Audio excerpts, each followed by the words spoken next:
Assalamu alaikum. Bienvenue à la séance de chimie. Notre leçon aujourd'hui est la solubilité fiche 12, la partie 2. À la fin de cette vidéo, vous devez être capable de définir une solution sursaturée et citer ses caractéristiques.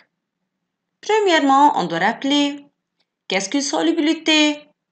Très bien, c'est la quantité maximale de ce corps qui peut être dissoute dans une quantité déterminée du solvant à une température donnée. Mais qu'est-ce qu'une solution saturée? Très bien. Une solution saturée, c'est une solution dont le solvant ne peut plus dissoudre une quantité supplémentaire de soluté. Alors, la quantité de soluté est égale à la solubilité. Mais qu'est-ce qu'une solution non saturée ou insaturée? Excellent! C'est une solution contenant une quantité dissoute de soluté inférieure à sa solubilité à la même température. Lorsqu'on ajoute une cuillerée de sel à une solution saturée, on remarque que cette cuillerée ne dissout pas. Alors, cette solution est incapable de dissoudre cette quantité supplémentaire de soluté. On remarque qu'un excès de sel reste au fond du bécher qui ne va plus dissoudre. Mais comment peut-on dissoudre cette quantité supplémentaire de sel? Très bien. Est-ce que vous dites qu'il faut chauffer cette solution pour dissoudre cette quantité? On va voir. Pour vérifier cette hypothèse, il faut faire une expérience. Il faut ajouter à la solution saturée une cuillerée de sel. On agite bien cette cuillerée. On remarque qu'il y a une quantité supplémentaire qui n'est pas dissoute. Alors, on chauffe cette solution. Lors du chauffage, la quantité de sel qui a été déposée au fond du bécher se dissout progressivement dans l'eau. Donc, le sel non dissous disparaît. Mais quel est l'effet de la température sur la dissolution de la quantité supplémentaire de sel présente dans une solution saturée? On remarque qu'une solution saturée à 30 degrés n'est pas capable de dissoudre une quantité supplémentaire de sel. Alors, on va chauffer cette solution. Après le chauffage de cette solution, où la température devient 70 degrés, on remarque que la quantité supplémentaire se dissout. Alors, une plus grande quantité de soluté peut être dissoute dans la solution saturée par chauffage. Donc, la solution saturée à 30 degrés est incapable de dissoudre cette quantité supplémentaire. Mais avec l'augmentation de la température, cette solution devient capable de dissoudre une quantité supplémentaire. Donc, après le chauffage d'une solution contenant une quantité supplémentaire de sel non dissous, cette quantité de sel non dissous disparaît. Alors, la quantité de soluté dissoute devient supérieure à celle dissoute dans la solution saturée. Donc, comment obtenir une solution sursaturée?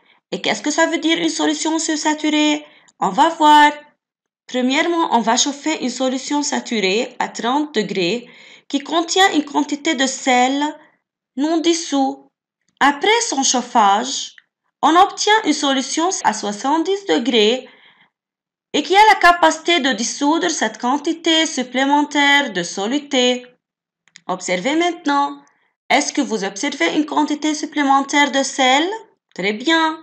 Cette quantité est dissoute, mais cette solution maintenant contient une quantité de soluté plus grande que la quantité maximale que ce volume de solvant peut dissoudre à cette température. Donc, est-ce que cette solution est une solution saturée à 30 degrés? Bien sûr, non, car la quantité dissoute dans cette solution est plus grande à la quantité maximale que ce volume de solvant peut dissoudre à cette température.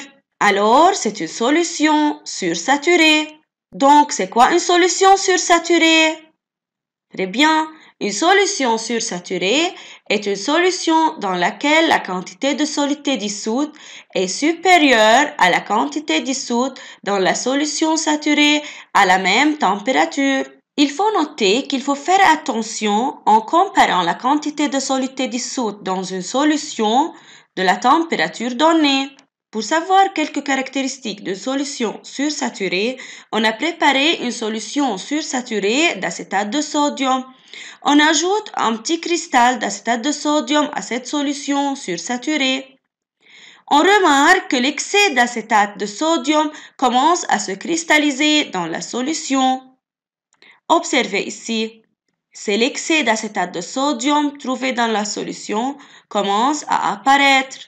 Alors, la solution devient une solution saturée et le soluté en excès s'est cristallisé. Donc, une solution sursaturée est instable car la présence de petits cristaux entraîne la précipitation d'un excès de soluté et la formation d'une solution saturée. Comme vous remarquez dans cette solution, après l'ajout de petites quantités de soluté à une solution sursaturée, l'excès de soluté commence à cristalliser, donc la solution obtenue est saturée et l'excès se précipite au fond. Maintenant, est-ce que tous les solutés sont également solubles dans l'eau? C'est-à-dire, est-ce que le même volume de l'eau peut dissoudre la même quantité de sucre et de sel? Observez dans cette expérience. Après l'ajout de 3 cuillères de sucre, la solution devient saturée. Alors que pour le sel, on va ajouter 5 cuillères de sel pour que cette solution devienne saturée. Donc, la solution d'eau sucrée devient saturée lors de l'ajout de la 3e cuillère. Cependant, la même quantité d'eau a dissous 5 cuillerées de sel à la même température. Alors, la solubilité à une température donnée varie d'un soluté à un autre dans un volume déterminé d'un même solvant. Allons-y pour résoudre une application. La solubilité de bicarbonate de sodium dans l'eau à 25 degrés est 9,3 g par 100 ml d'eau. La question partie A. Que représente la valeur 9,3 g par 100 ml d'eau? Très bien. Elle représente la quantité maximale de bicarbonate de sodium qui peut être dissoute dans 100 ml d'eau à 25 degrés. La solubilité de la bicarbonate de sodium à 60 degrés est-elle égale à celle de la bicarbonate de sodium à la température ambiante? Pourquoi? Bien sûr non, car lorsqu'on fait augmenter la température, la solution a une capacité plus grande à dissoudre une quantité supplémentaire de soluté. Alors, la solubilité de soluté varie avec la variation de la température. Maintenant, afin de préparer des solutions de bicarbonate de sodium, différentes quantités de bicarbonate de soude sont dissoutes dans 100 ml d'eau à 25 degrés, comme l'indique la figure ci-dessous. On remarque que dans la première solution, on fait dissoudre 8 g de bicarbonate de sodium dans 100 ml d'eau pour obtenir la solution A.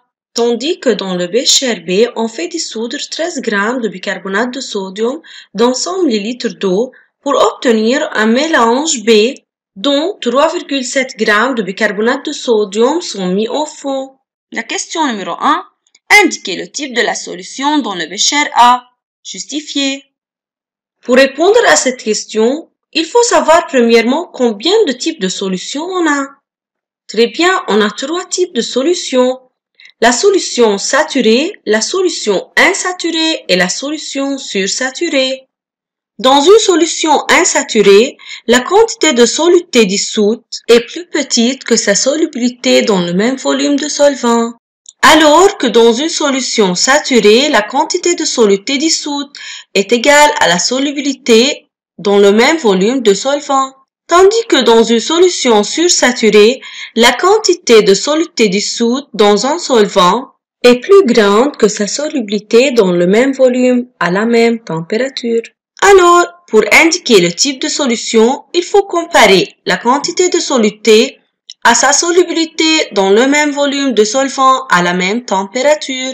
Puisque cette solution contient une quantité qui est 8 g de bicarbonate de sodium plus petite de sa solubilité à la même température dans le même volume, qui est 9,3 g par 100 ml d'eau, alors cette solution est non saturée, car à 25 degrés, la quantité de bicarbonate de sodium dissoute dans la solution A, qui est 8 g par 100 ml d'eau, est inférieure à sa solubilité, qui est 9,3 g par 100 ml d'eau. Alors, cette solution a la capacité de dissoudre une quantité supplémentaire de soluté. Calculez la quantité de bicarbonate de soude dissoute dans 100 ml d'eau dans le bécher B. On remarque qu'après l'ajout de 13 g de bicarbonate de sodium à 100 ml d'eau, 3,7 g de bicarbonate de sodium n'est pas dissous. Alors, la quantité de bicarbonate de sodium dissoute dans cette solution est M est égal 13 moins 3,7 est égal 9,3 g. Indiquez le type de la solution obtenue après la filtration de mélange B. Puisque la quantité dissoute dans cette solution est 9,3 g par 100 ml d'eau à 25 degrés, alors la quantité dissoute est égale à la solubilité de cette substance à cette température. Alors, si on fait éliminer l'excès de soluté dans cette solution, on obtient une solution saturée. Alors, la quantité de soluté dissoute dans le filtrat est égale à la solubilité de bicarbonate de sodium à 25 degrés qui est 9,3 g par 100 ml d'eau. Alors, cette solution est saturée. Finalement, on peut résumer qu'une solution peut être classée selon la quantité de soluté qui peut être dissoute dans un solvant en solution saturée, solution insaturée et une solution sursaturée. Une solution saturée est la solution qui contient la quantité maximale de soluté dissoute par une quantité donnée de solvant à une température donnée.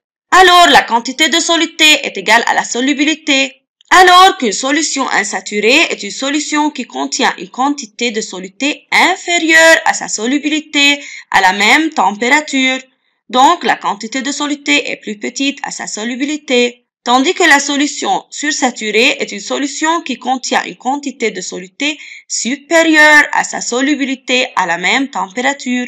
Alors, la quantité de soluté est plus grande que celle de la solubilité. En notant que la solubilité de substance est la quantité maximale de substance qui peut être dissoute dans une quantité déterminée de solvant à une température donnée.